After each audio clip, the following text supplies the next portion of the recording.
Hello सांग मैंने आज आम जाइलु लालबाग बटनिकल गार्डन।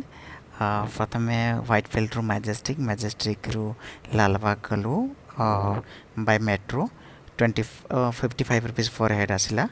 तो आम मेट्रो पाखे जो स्टेशन आम भितर को पशिलु से गलापर फ्लावर शो जोड़ा देखलु से एक्चुअली मेन गेट्रे अच्छी तो आमको टे चलने पड़ा।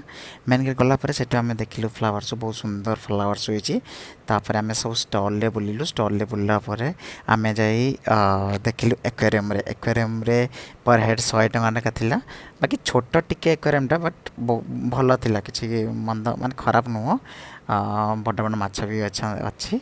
आज एक्चुअली टिकेट रेट 80 टଙ୍କା पर हेड थिला किंतु वीकडे रे गले माने जमती अगस्ट 15 कि संडे रे गले 100 टଙ୍କା ला पड़ला। केमिति वीडियो लागला कमेंट करेंगे, सब्सक्राइब लाइक करने को भूलिए नहीं। Thank you.